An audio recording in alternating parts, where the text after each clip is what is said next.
Bruhim Abaim, bem-vindos. Gostaria de abrir o shur de hoje com duas observações e delas a gente vai desenrolar o tópico que a gente quer falar hoje, se Deus quiser. É o seguinte, pessoal. Tem uma mensagem power que vem logo em seguida dessas duas observações que elas acompanham um denominador comum, algo que elas têm em comum. Vamos lá. Em Parashat Balotecha, meus queridos, está escrito no Sefer Bamidbar, Hashem chega para Moshe Rabbeinu e fala para ele, Kach et halviim. Moshe Rabbeinu, pegue os Leviim. A gente tem três tribos, Cohen, Levi, Israel. A Kadosh Baruch Hu chega para Moshe Rabbeinu e fala, olha, Moshe Rabbeinu, pega os Leviim para uma função específica. De repente, a gente entende como que se pega alguém. Pega a pessoa, traz ele para você. O que quer dizer pegar uma pessoa? De repente, Urashi fala para a gente, nesse mesmo pasuk, Kachem, pega eles, bidvarim, com palavras. Ou seja, o pasuk fala para a gente, pega os Levi, Moshe Rabbeinu foi lá. Mas Moshe Rabbeinu entendeu de Akadosh Baruch Hu e assim fez, Kachem, bidvarim, pegar eles com palavras, via a fala de Moshe Rabbeinu se comunicando com os Levim, não pegar eles fisicamente. Um pouco mais para frente, a mesma parashá, Moshe Rabbeinu de novo recebe uma ordem de Akadosh Baruch Hu, e Hashem fala para ele, olha, agora chegou a hora de você formar um Sanedrin. Sanedrin, meus queridos, é a corte judaica. Sabe que tinha uma corte judaica que decidia leis referentes a muitos assuntos, monetários, não monetários, casamento, divórcio e inúmeros assuntos. Isso em hebraico é chamado Sanhedrin. Hashem fala para Moshe Rabbeinu, olha, você vai pegar alguns anciãos, alguns sábios, e vai designar eles para serem o Sanhedrin, a corte judaica. E está escrito, Ulkachtem Otam, você, Moshe Rabbeinu, vai pegar eles, vai selecionar eles. E de novo, Rashi pula da cadeira e diz, Kachem Bidvarim, pega eles com palavras, e convence eles a vir fazer parte do Sanedrin do Bedin. E a pergunta é, de onde Rashi tirou para esses dois episódios, tanto para pegar os Leviim, para santificar eles, e dar uma função nova para eles, quando Hashem fala Kach, pega, como também para pegar os sábios e trazer eles, transformar eles num Sanedrin, numa corte, Kach, pega, e Rashi diz, Kachem Bedvarim, convence eles. E a pergunta é, da onde Rashi tirou que é Kachem Bidvarim? O passuco não falou Bidvarim, com a fala, com o fato de convencer eles. A gente até fala em português, quando você fala, olha, pega alguém, você fala, pega eu, você traz a pessoa. Você não precisa convencer ele verbalmente, especificamente. Da onde Rashi tirou isso? Quem faz essa pergunta, meus queridos, é o Hatam Sofer, em uma das suas drashot. É curioso que a drashá na qual ele faz essa pergunta, só por curiosidade, entre parênteses, ele falou sobre um imperador da Áustria. O Hatam Sofer viveu em 1800, mais ou menos, 1850, em Pressburg. Ele falou sobre um dos imperadores falecidos. E no meio da drashá que ele está trazendo lá, falando sobre o imperador falecido, sobre o discurso dele, sobre o imperador falecido, ele faz essa pergunta, essas duas perguntas que eu observei para vocês. E a segunda e última observação, e a gente vai costurar as duas juntas em 2 minutinhos, é o seguinte. Tem na nossa Torá Kedoshá um episódio muito famoso e um muito menos. Eu queria trazer os dois e mostrar para vocês, os dois são verdadeiros. Acreditem em mim, ou melhor, não acreditem em mim, procurem. Em Parashat Beshalach, no Sefer Shemot, o povo está saindo do Egito. No 17º capítulo do Sefer Shemot, Perek Yudzayin. Pessoal, chega no deserto, saiu do Egito, e como vocês sabem, no deserto, de verdade, eles estão morrendo de sede. E de repente, quando o povo está morrendo de sede, o que eles querem? Água. O povo chega para Moshe Rabbeinu e fala, Moshe Rabbeinu, tenu lanu maim. Nos dê água. We want water now. A gente quer água agora, a gente está morrendo de sede. Não tem o que fazer. E não só isso, o povo chega para Moshe Rabbeinu e fala para eles, olha, por que você tirou a gente do Egito? Para morrer no deserto? Ficar aqui sem água e morrer? Moshe Rabbeinu, você não vai dar água para a gente? Assim está escrito na Torá em Parashat Beshalach. E aí, óbvio, o que Moshe Rabbeinu faz? Ele fala, tá bom, vou ter que achar uma forma de pegar água. Então Hashem fala para Moshe Rabbeinu, olha, pega o seu bastão, bate na pedra, e dentro da pedra tem algumas pedras que contêm água, bate naquela pedra e tira a água da pedra. E está escrito que o que Moshe Rabbeinu fez, leio para vocês o pasuk, Vayas Moshe Ken, Moshe fez exatamente o que Hashem mandou, ele bateu na pedra e tirou a água para o povo beber. Vayas Ken Moshe, Le'ene Kol Israel, ele fez isso na frente de todo mundo. E Hashem fala para ele, Hazak Mabruk, maravilha. Logo em seguida, já a gente anda 2 farim para frente, estava em Sefer Shemot, agora em Sefer Bamidbar, aparece quase que o mesmo episódio, exatamente igual, copy-paste, Ctrl-C, Ctrl-V, meus queridos. Parashat Chukat, Miriam morre. Quando Miriam deixa de existir, as nuvens, o poço de Miriam, melhor dizendo, Miriam, no mérito dela, havia um poço que acompanhava o povo no Egito para beber água, no deserto, para beber água, porque no deserto não tem água, então o poço de Miriam acompanhava o povo onde eles iam. Miriam falece, o poço de Miriam, que era o provedor de água para todo o povo, cessa de existir. Então, eles pedem água, e todo mundo conhece essa história. A história anterior ninguém conhecia, mas essa todo mundo conhece. Moshe Rabbeinu bate na pedra, e aí de repente, para tudo, cartão vermelho, sai. E de repente, Hashem fica chateado, fala, opa, Moshe e Haron, Yan lo emantem biliagdisheni, vocês bateram na pedra? Vocês não fizeram, vocês me desobedeceram? Na frente de todo o povo? Daqui para frente, o sonho de consumo de vocês era entrar em Israel, acabou. Haron morre logo em seguida e Moshe Rabbeinu morre um pouco depois. Moshe Rabbeinu deu a vida dele para o povo, conduziu o povo com um sonho, entrar na terra de Israel, e como a gente sempre fala aqui, ele não queria ir na Tachana Merkazit comer shawarma nem falafel, não era esse o objetivo dele, era entrar em Israel para quê? Para cumprir as mitzvot que só tem em Israel. Moshe Rabbeinu falou, minha neshama também quer essas vitaminas das mitzvot que só tem em Israel. E o sonho de consumo dele não foi concretizado. Por quê? Porque ele bateu na pedra. Mas um minutinho. A gente acabou de mencionar que em Parashat Beshalach, Moshe Rabbeinu também bate na pedra, logo quando o povo estava saindo do Egito, e está escrito, Moshe Ken Lene Kol Ziknei Israel, ele fez na frente de todos os sábios. Aqui ele fez escondido, e ainda assim, lá, a vida segue. E aqui Hashem fica muito, muito chateado com ele, e com Aharon. E a pergunta é, óbvio que no nível gigante de Moshe e Aharon, mas foi algum tipo de um erro pequeno, mas suficiente para eles serem castigados. E a pergunta é, meus queridos, Manishtaná, qual é a diferença entre essa atitude e a outra? Ambas atitudes foi Moshe com o povo com Moshe, no deserto, tudo igual. Porque a primeira, ok, vida segue. Na segunda, acontece para o jogo, apita o árbitro, cartão vermelho, os 2 jogadores titulares, se a gente pode dizer assim, só para exemplificar, Moshe e Haron saem do jogo. E quando eles saem do jogo, o time perde.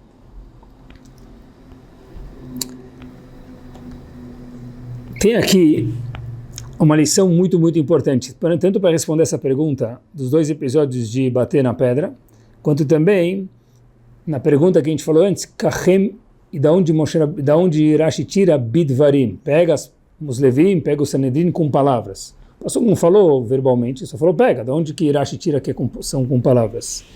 Pergunta do Hatam Sofer que a gente fez antes. Para começar a responder, meus queridos, e a gente já embarca no nosso tópico, é o seguinte. Acompanhem comigo algo muito, muito, muito interessante, como introdução para a resposta. Yaakov ficou 22 anos sem ver o seu filho Yosef. 22 anos. Depois de 22 anos, ele escuta que Yosef está vivo, ele é o CEO do Egito,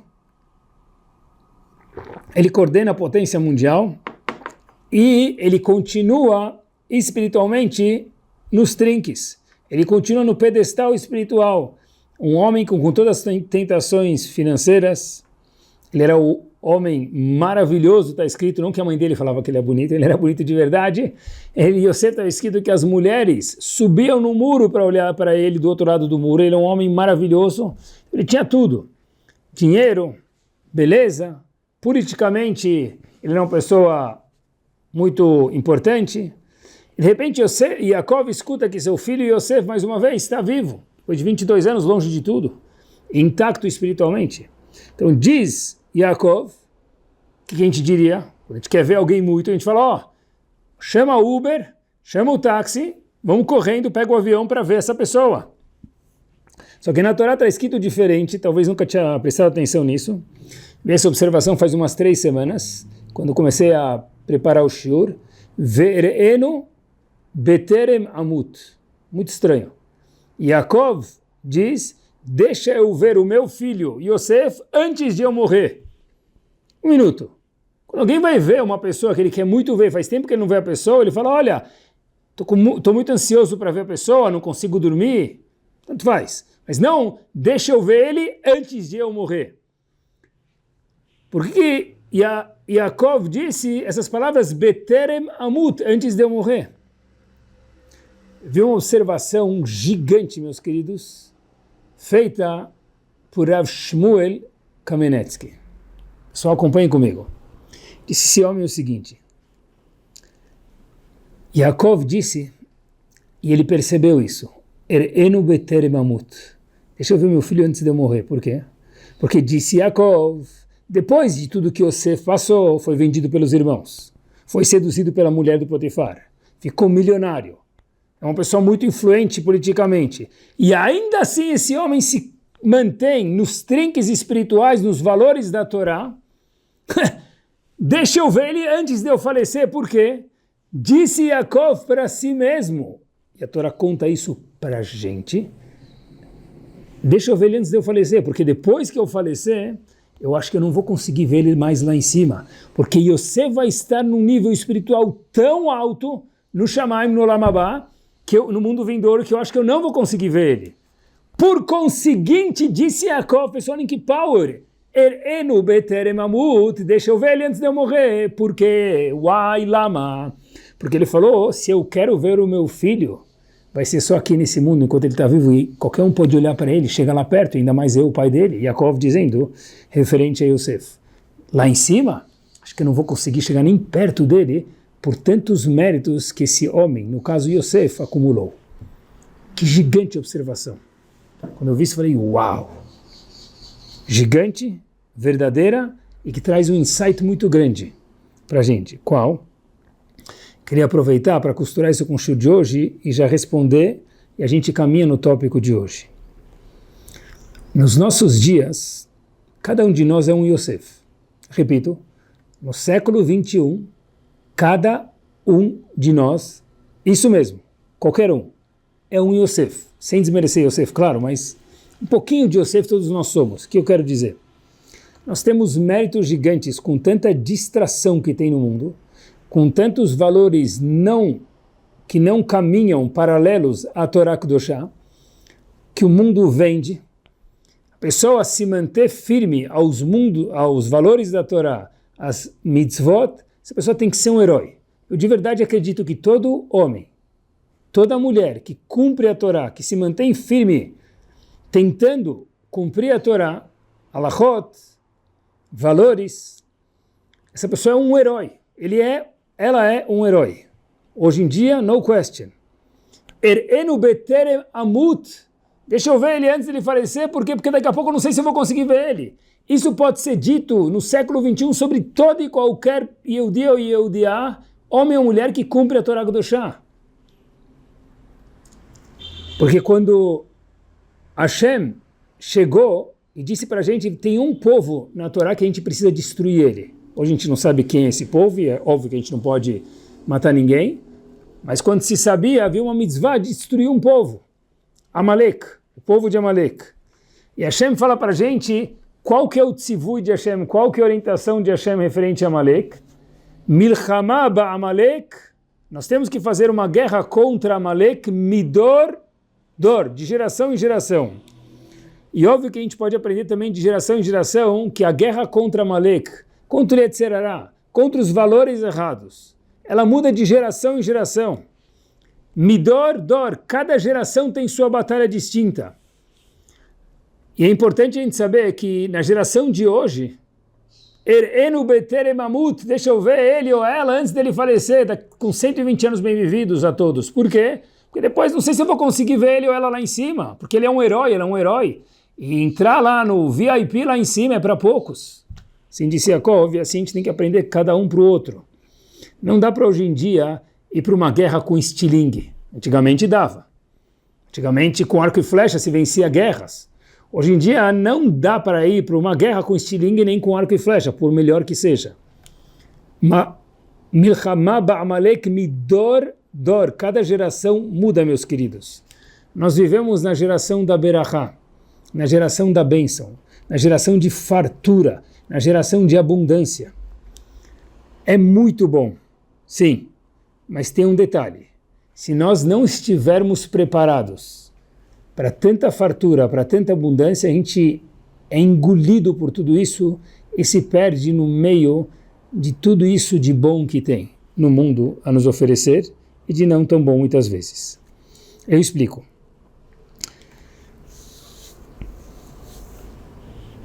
A gente precisa, às vezes, quando tem muita pressão na água, uma mangueira não serve para conduzir a água de ponto A ao ponto B, a gente precisa de canos mais robustos. Conforme o volume e a pressão da água, assim também são os canos que conduzem a água. Nós recebendo a Brachá de Hashem gigante no século 21, de novo, nós vemos numa geração que nunca no mundo teve tanta comida, tantos hotéis, tanto entretenimento, tanto lazer. Nunca no mundo teve isso. Tecnologia, facilidades, nunca no mundo teve isso. Essa geração que vem engolindo isso e às vezes até de uma forma não tão boa, porque é difícil. Quando a gente recebe toda essa brachá, toda essa abundância, toda essa fartura e os nossos canos são pequenos, tende a engasgar. Por quê? Porque a gente precisa estar pronto para receber toda essa brachá. Acompanhem comigo, pessoal, aonde a gente chegou. Hatam Sofer perguntou para a gente, Kach etalvim, Kach etazekenim, pegue. Irashi disse para a gente, bidvarim, verbalmente, comunicação. Um minuto. Como Rashi sabe isso? Perguntou Hatam Sofer. Resposta óbvia que ele traz lá, mas essa pergunta nem deveria mais começar. Essa pergunta nem deveria ser uma pergunta para a gente, com todo o respeito ao Hatam Sofer. A única forma no século 21, com tanta abundância, com tanta fartura, como a gente disse, Milchama ba'amalek midor dor, cada geração é diferente. A nossa geração é uma geração diferente, onde cada pessoa que chega e consegue ficar amarrado aos valores da Torá, ele é um herói. Er'enu beterem amut, disse Yaakov para Yosef. E nós falamos no século 21, cada um para o outro, Er'enu beterem amut, porque vai lá saber o mérito de um Yehudi nesse mundo. Quando diz Kach, pegue, no século 21, a única forma de trazer alguém, fazer algo com alguém, solicitar algo de alguém de verdade, é de uma forma comunicativa. Convencer, explicar, falar, dialogar. O resto, hoje, de nenhuma forma funciona. Talvez funciona, como a gente mencionou em algum outro momento, na frente da pessoa. Enquanto essa pessoa que está forçando o outro a fazer, ela tem um poder maior. Mas, olhem que interessante, para funcionar de verdade só tem um jeito. Convence, explica, fala, comunica. Diz Rashi kachem, como diz Rashi bidvarim, verbalmente, porque na marra não funciona. E ainda mais no século 21, que a gente acabou de explicar 3, 4 minutos atrás, a quantidade de abundância que a gente tem, pessoal, e essa milchama de hoje, essa guerra que a gente tem hoje, ba'amalek, com os valores que não condizem com a Torá, midor dor, ela muda de geração em geração. Na nossa geração não serve mais estilingue, não serve mais arco e flecha, precisa ser outros armamentos bélicos. No caso, na vida entre pessoas, precisa ser na comunicação. A gente perguntou a outra pergunta, mas por que Moshe Rabbeinu, na primeira vez que bateu na pedra, não aconteceu nada? A vida segue, foi tudo ok, Hashem até falou para ele bater na pedra. Na segunda vez, quando Moshe Rabbeinu faz exatamente a mesma coisa, com o mesmo povo, no mesmo deserto, 1 minuto. Aí, cartão vermelho. Shubakir, o que aconteceu? O que mudou? A resposta é muito simples. As pessoas eram as mesmas, Moshe Rabbeinu era o mesmo, o local era o mesmo, era o deserto, mas tinha uma coisa que mudou. O quê? O tempo. O primeiro episódio aconteceu com um grupo de escravos que ficou 210 anos escravos no Egito. 7, 8 gerações. Bar mitzvah do pai, do filho, do avô, do bisavô, todo mundo se via o quê? Que roupa era o bar mitzvah no Egito? Com roupa de prisioneiro. 4, 5, 6, 7, 8 gerações. A realidade deles era, nós somos prisioneiros. Recém sai o povo para o Egito, qual é o único idioma que eles entendem? Bate. Hashem fala para Moshe Rabbeinu, bate na pedra. Logo que eles saem do Egito, em Parashat Beshalach, tira a água da pedra, como que eu vou tirar? Hashem fala, por favor, batendo. Mas por quê? Porque o povo só entende a linguagem do chicote, por enquanto. Passam-se 40 anos, o povo está no deserto, o povo está pronto para entrar na terra de Israel. Hashem chega para ele e fala, agora Moshe Rabbeinu, Miriam faleceu, é só hora de tirar água para o povo agora. Por favor, fala com a pedra. Moshe Rabbeinu, por qualquer razão, acaba batendo na pedra. E Hashem fica muito chateado, porque ele fala, olha, perdemos a chance. Agora era a nossa chance de mostrar que a linguagem mudou. A linguagem não é mais física, ela é verbal daqui para frente. Porque antes eles eram escravos, agora eles estão prontos a entrar, pelo menos estavam, quase, prontos a entrar na terra de Israel, e eu quero que eles saibam que agora a forma de se comunicar um com o outro não é mais no tapa, não é mais verbalmente, é kahem bidvarim, pegue as pessoas com palavras, se comunica, convence, ele explica para eles, conversa com uma pedra, ensina ao povo, que até de uma pedra dá para tirar água quando se fala com delicadeza. Bater não funciona mais. E essa é a diferença entre o primeiro episódio e o segundo episódio. E é por isso que Rashi diz, Kahem bidvarim, diz o Hatam Sofer, porque a única forma de pegar a pessoa de verdade, trazer ela ou ele para próximo da gente, mesmo quando a gente não estiver na frente dele, para que ele seja algo que a gente quer que ele seja, ou ela seja, é bidvarim. Não tem nenhuma outra forma, especialmente exclusivamente no século XXI.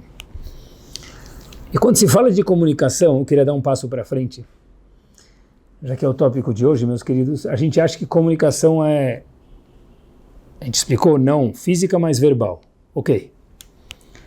Eu queria aprender junto com vocês que às vezes nem verbal precisa ser para se comunicar com alguém. Vou contar para vocês uma história que aconteceu com Rav Ari Levin. Rav Ari Levin é chamado Tzadik de Jerusalém, fora que ele era Tzadik pelos atos dele de bondade com as pessoas, sempre bom lembrar que Rav Ari Levin era um grande erudito em Torá e Talmid Chacham, estudava muito, grande Talmid Chacham, um grande sábio em Torá.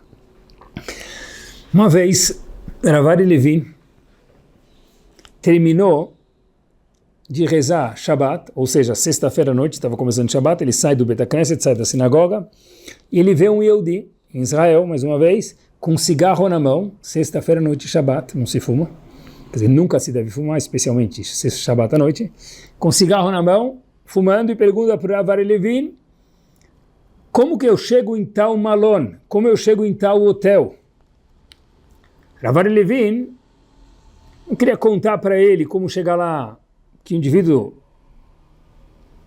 não ia saber chegar sozinho. Rav Ari Levin fala para ele, olha, eu vou te mostrar onde é o hotel, em vez de explicar, porque talvez você não vai chegar lá.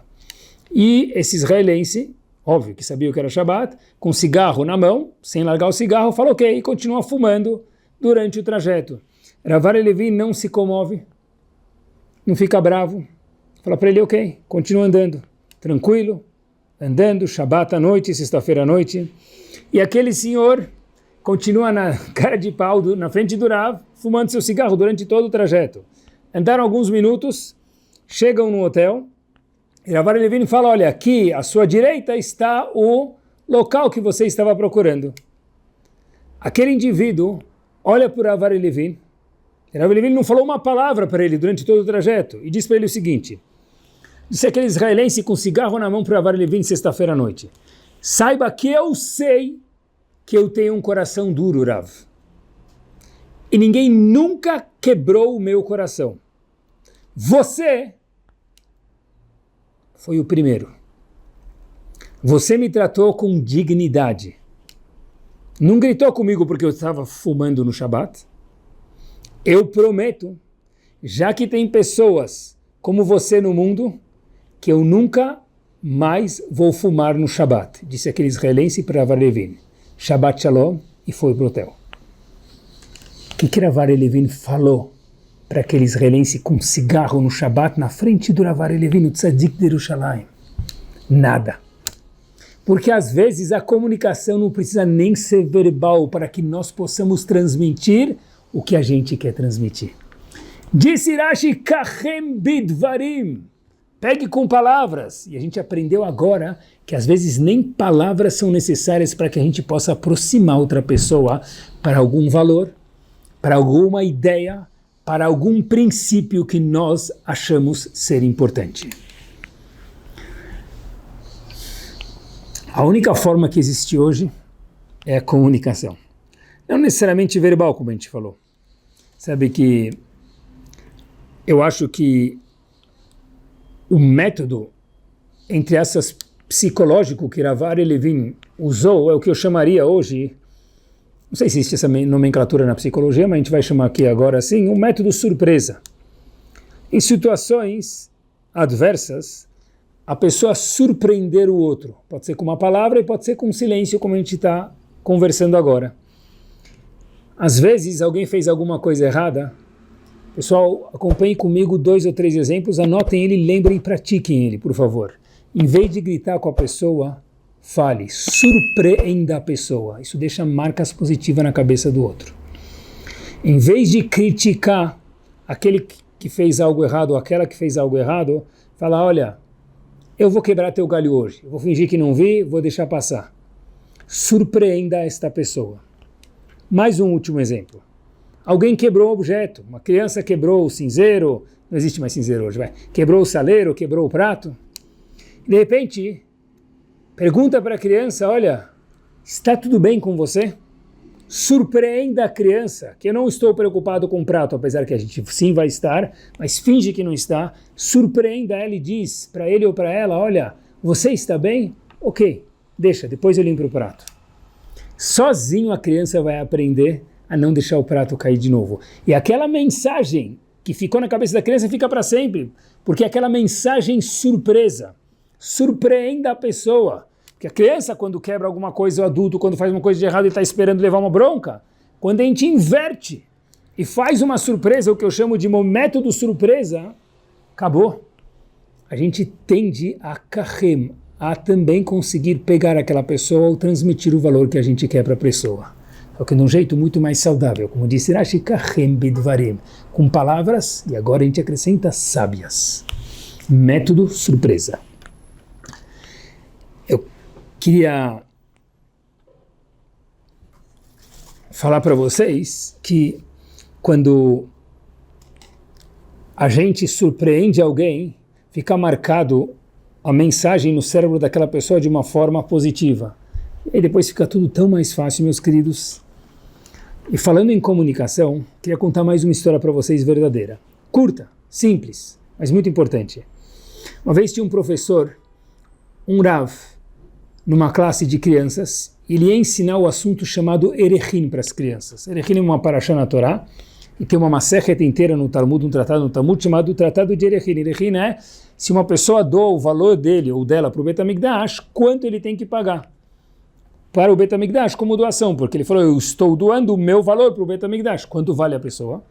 Então tem uma tabela na Torá, se ele é homem tem um valor, se ele é uma mulher tem um valor, qual a idade tem um valor de cada um, conforme a função do homem ou da mulher, conforme a idade dele e dela,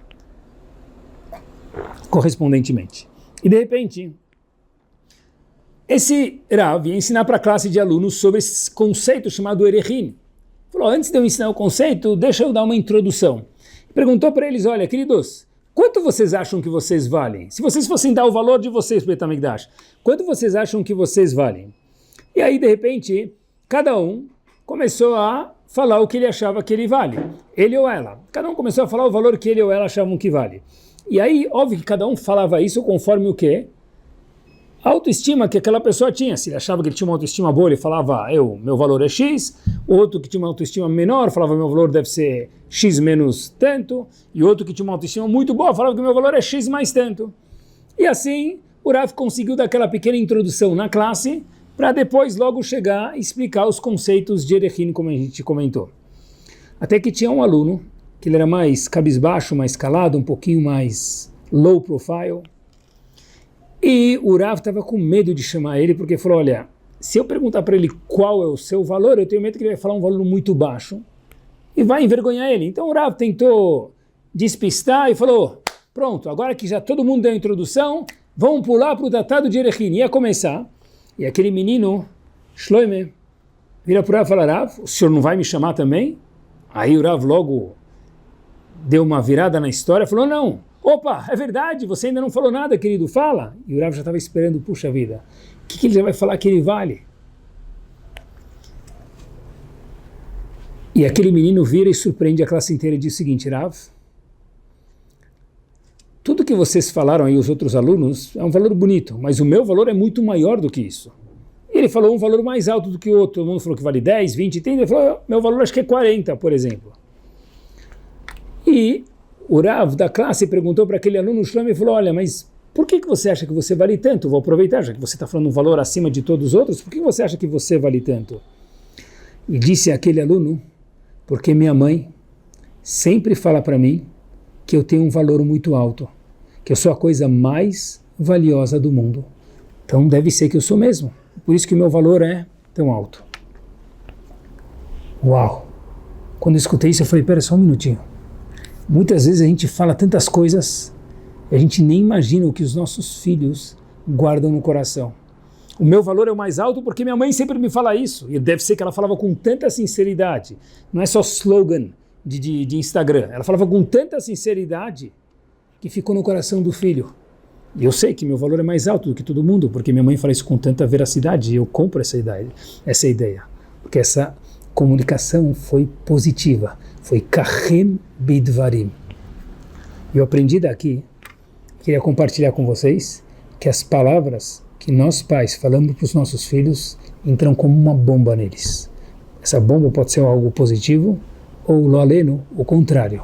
Mas o que um pai e o que uma mãe fala para um filho, não existe, eu falei de brincadeira. Porque eles tomam as nossas palavras com muita verdade. Mesmo que às vezes, quando é adolescente, reage de uma forma um pouco diferente, que é normal na adolescência ou na aborrecência, chamem como quiser, mas a palavra de uma mãe ou de um pai para um filho tem muita credibilidade.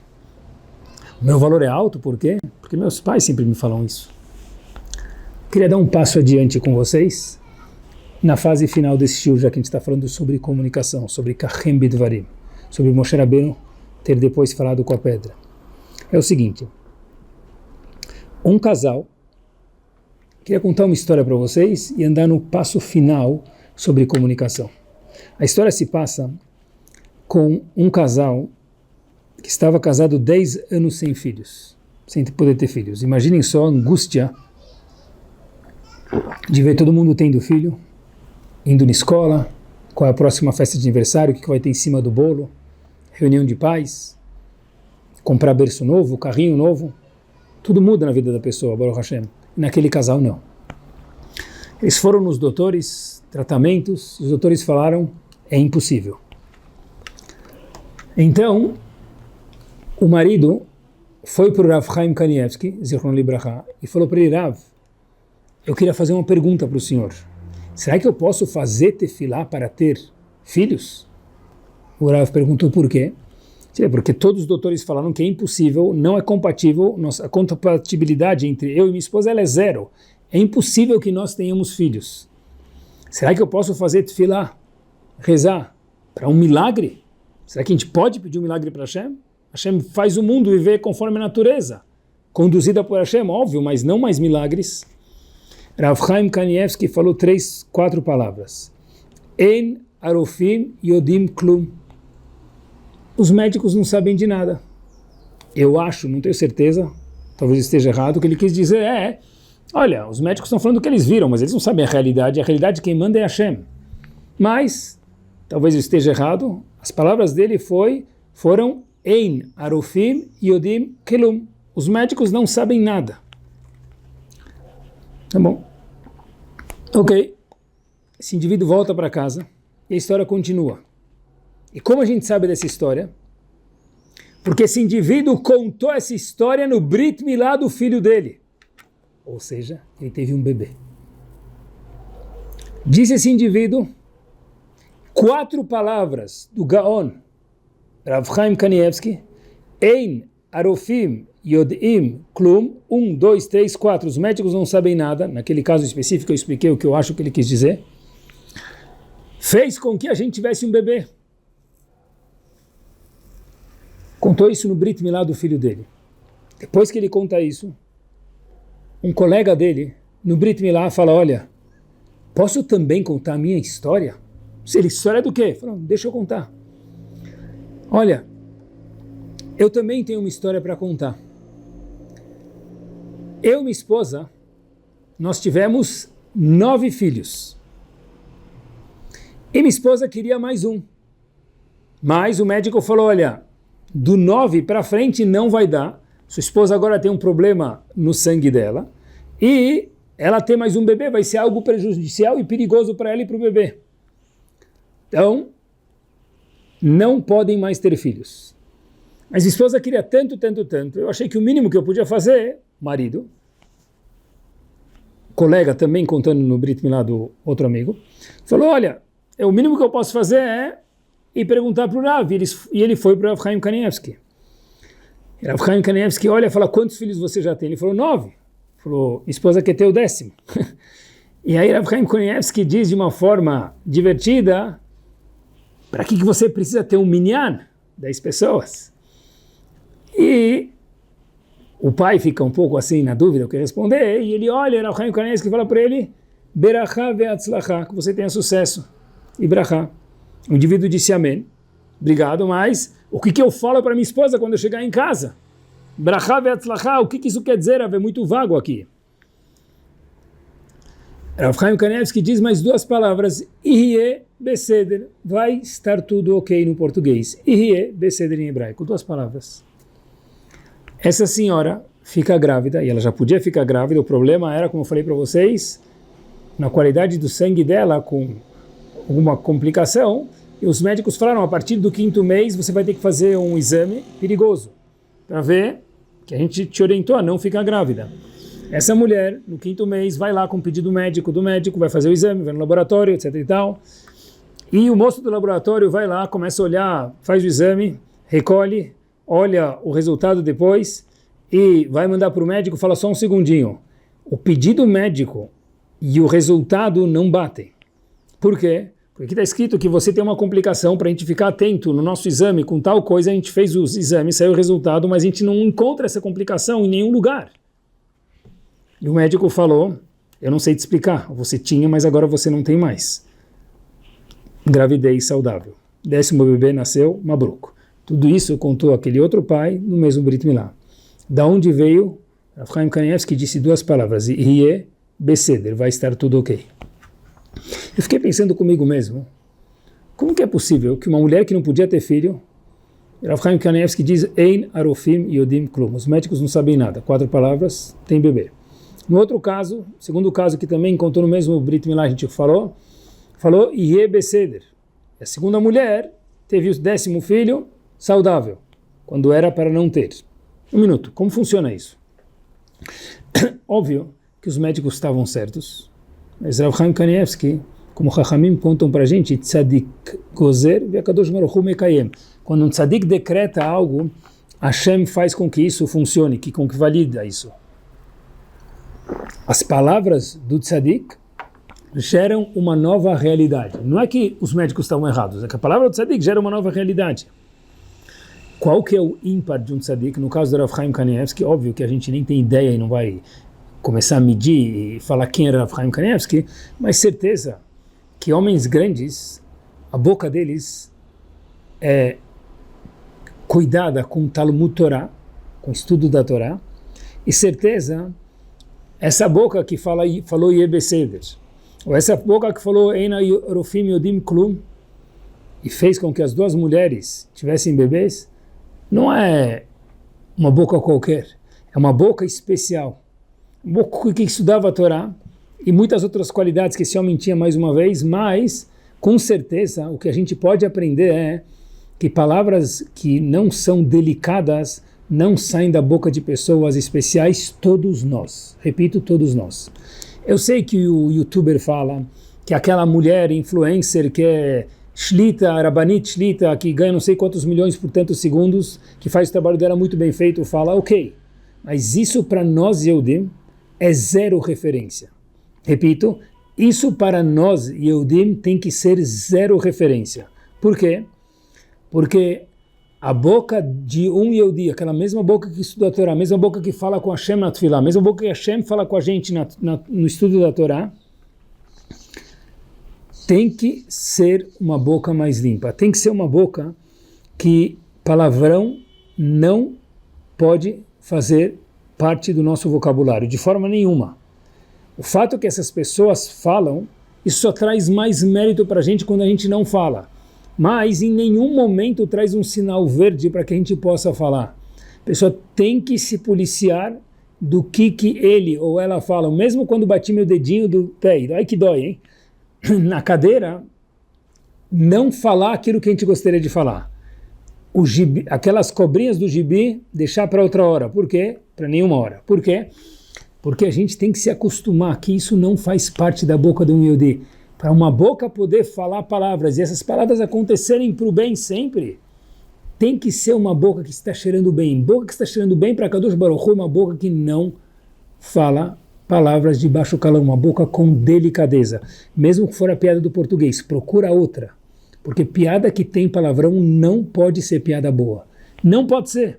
Não é possível que eu vou fazer tefilá com o minyan, que eu coloco o tefilim e depois eu vou rir de um palavrão. Está na mesma Torá. A Gemara conta pra gente, meus queridos, para a gente entender o poder disso daqui, e quanto Hashem é aversivo a isso. Quando uma pessoa fala um palavrão, mesmo que ele tenha, diz a Gemara no Tratado de Ketubot, logo no começo, mesmo que ele tenha 70, ele ou ela, 70 anos de uma vida boa quer dizer bem na escola, bem no trabalho, bem no casamento, que todo mundo quer. Um palavrão perde a moeda. Ah, então já estou... Não, ninguém está. A gente aprendeu, a gente faz chuvá, a gente vai para frente.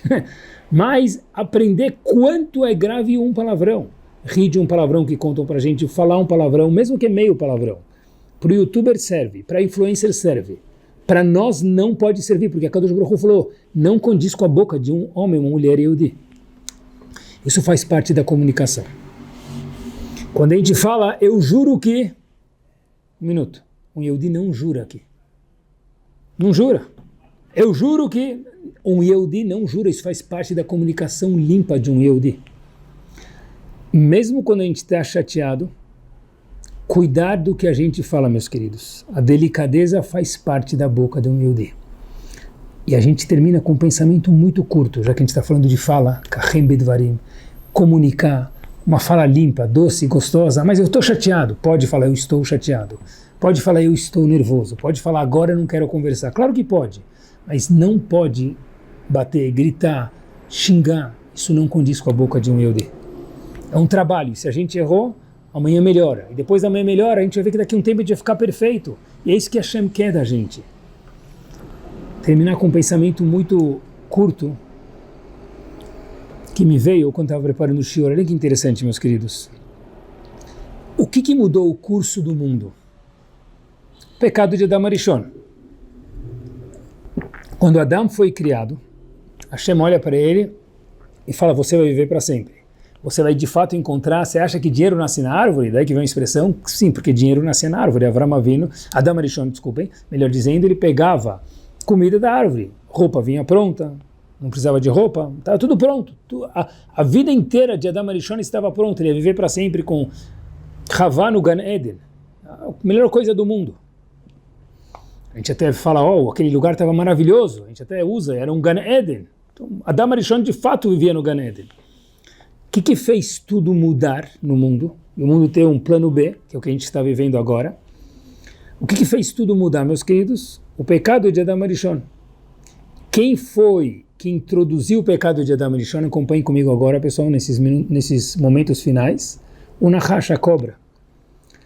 Como que a cobra induziu Adam e Havá a pecarem, ou Havá e Adam pecarem? O primeiro homem e a primeira mulher, conversando. Está escrito na Torá que a cobra começou a conversar com Havá. Havá conversou com Adam e os três entraram pelo tubo. E o mundo está do jeito que a gente vive hoje. Que não era o plano inicial, que também é maravilhoso, mas não era o plano inicial. Por quê? Tudo começou com a fala. Qual foi o castigo do Nahash, da cobra que incitou Adam e Havá a pecarem? Pessoal, olhem que bárbaro! Ficar em silêncio para sempre. Talvez, eu não sei, depois perguntem para o Rav Google, o único animal que não tem nenhum som é a cobra, talvez. A cobra era o único ser que no começo da criação do mundo conversava, falava, dialogava e perdeu esse poder da comunicação e virou um ser silencioso. Porque o poder que a Kadosh Baruch Hu deu para a gente é saber se comunicar. A cobra, Hashem falou, olha, você não usou isso direito, daqui para frente você vai ser muda para sempre. Que a gente possa usar o nosso poder e se comunicar de forma maravilhosa com outros.